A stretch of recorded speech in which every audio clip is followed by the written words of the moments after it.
हम लोगों ने अफवाह तंत्र को देखा, सिंधु नदी अफवाह तंत्र, गंगा नदी अफवाह तंत्र और ब्रह्मपुत्र नदी अफवाह तंत्र। उसके अलावा और छोटे छोटे नदियों को भी हम आपको अलग अलग करके विस्तारित रूप में बताने का काम किया।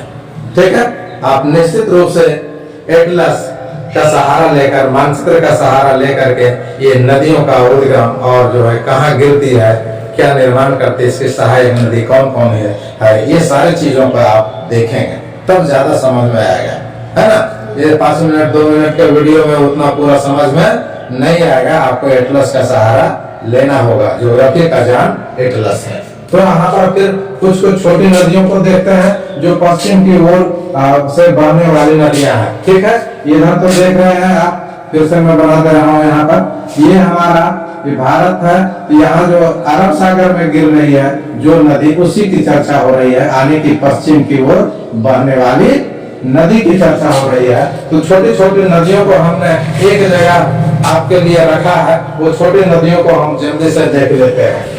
सेतुनिजी, भद्रा नदी, ठीक है, उसके बाद ढाढर नदी, साबरमती नदी, माही नदी। इसके अलावा देख लें आप बैतरणी नदी, कालिंदी नदी, बेदती नदी, श्रावती नदी, ठीक है। ये जो है कर्नाटक में शिमोगा जो जिले से जो है निकलती है। यहाँ भारत का सबसे बड़ा एक जल प्रपात भी है, ये आप पढ़ेंगे डिटेल से, क्योंकि नदी की बात है यहाँ ये देख रहे हैं। इसके अलावा आप देखेंगे कि गोवा की 2 प्रमुख नदी है आपको दिखा रहे हैं, वो हमारा मांडवी नदी और जो है एक है जुगाड़ी नदी। ठीक है, ये मांडवी और जुगाड़ी नदी हो गया, जिसको जुआरी भी बोलते हैं, जुआरी या जुगाड़ी, कंफ्यूजन कर देता है एग्जाम में। जुआ खेलने का समय भी आएगा ना अक्टूबर नवंबर में, वही जुआरी है, मंडली मार के बैठा रहता है जुआ खेलने के लिए। तो मांडवी और जुआरी जो 2 नदी है, वो कहाँ की नदी है? गोवा की नदी है। इसके बाद केरल की भी कुछ नदियां हैं। तो भरतपुझा जो है केरल की सबसे बड़ी नदी है और दूसरी सबसे बड़ी नदी पेरियार नदी है। भरतपुझा को पुराने नाम से भी जाना जाता है, जैसे गोदावरी नदी को हमने बतलाया था आपको, दक्षिण भारत की नदी, सबसे बड़ी नदी बूढ़ी गंगा के नाम से जो है जाना जाता है ना।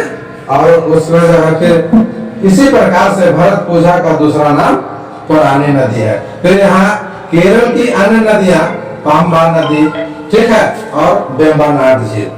यहाँ 2 बातें आ गए। पाम्बा नदी वेम्बनाड झील में जाकर के मिल जाती है। पाम्बा नदी के कहाँ की नदी हो गई? केरल की। और वेम्बनाड झील भी केरल की। जब झील को पढ़ेंगे तो स्पष्ट रूप से आपको पता चल जाएगा वेम्बनाड झील केरल में है। क्लियर हो गया? अब देखते हैं कि कितना पानी लेके कौन बह रहा है, किसकी ताकत कितनी है, कितना एरिया में कौन तैर रहा है, ये देखने की बात है। तो इसी को देखेंगे कि पश्चिम की ओर बहने वाली छोटी नदियों का जल ग्रहण क्षेत्र कितना है, वो वर्ग किलोमीटर में देखेंगे, कितना कैपेसिटी उसके पास में है। ठीक है, कवरेज एरिया क्या है। यहाँ देखते हैं माही का, ये आएगा, इसमें से जो है आपका 3, 6, 7 में हमने लॉगट किया है। माही का आएगा सबसे कम और सबसे ज्यादा।